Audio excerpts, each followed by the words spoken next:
Hi, my name's Doug Hooley. A few years ago, I wrote a book called Watch, which examined Jesus' talk that he gave to his disciples regarding his own return.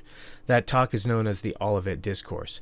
Since I was a kid in the 60s, I've been listening to many Christians say how things are so bad in the world that it must mean that the end is coming soon and Jesus will return soon.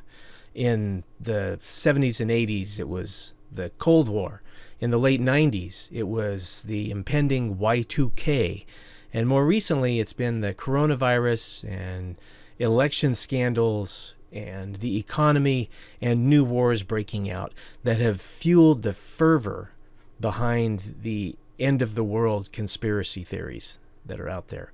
Well, that's what happens when we superimpose the headlines of the day over the top of Bible prophecy.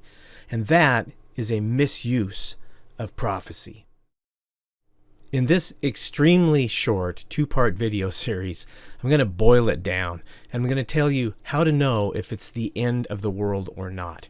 In this first video, I'm going to talk about things that do not indicate that it's the end of the world, according to the Bible, that in fact the Bible informs us there are things that are just normal on planet Earth, and yet people look at these events and circumstances as though they indicate the end of the world is near and Jesus is coming back any day.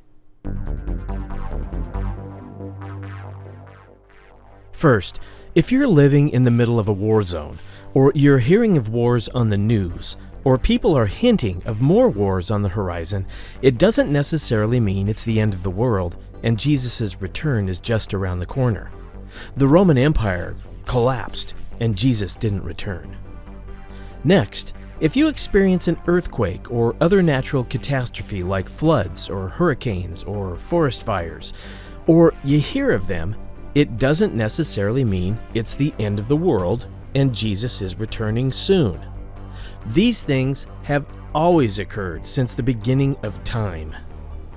Next, if inflation is out of control, you lose your job, or all of your investments lose their value overnight, and the economy collapses and the price of gas soars to $10 a gallon, it doesn't mean that the end of the world is upon us and we can expect to see Jesus any day now. The world's economy has collapsed many times.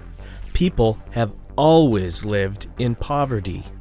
And if you hear of pestilence, famine, and disease running rampant on the entire earth and claiming the lives of millions of people, it doesn't mean that the end has arrived. The Black Plague, after all, killed a third of the world's population, and Jesus didn't show up. If you're experiencing personal difficulty in your life, trials and tribulations, persecution for your beliefs, and it seems the whole earth is going to hell and wants to drag you along with it, that is just another day on planet Earth. God's plan for the return of His Son does not revolve around us and our personal problems. In fact, God's plan for when His Son will return to this earth doesn't revolve around the United States and what's going on here. The U.S. could fall completely and be replaced, like many nations have been throughout history, and that wouldn't serve as any indication that Jesus is about to return. Now, don't get me wrong.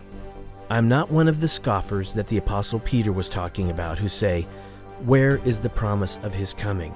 For ever since the fathers fell asleep, all things are continuing the way they were from the beginning of creation." I am convinced that Jesus will return to this earth one day as sure as the sun will rise tomorrow. It's just that these signs people have pointed to are the signs that the Bible tells us should not get us alarmed, because these are all regular things that have and will always take place in the fallen world that we live in. But God doesn't leave us in the dark regarding the signs that will signal His Son's soon return. There are actually 7 recognizable, specific, unmistakable signs that will take place just prior to His Son's return. And I'll tell you about those in the next episode. I hope you join me then. Until then, Maranatha.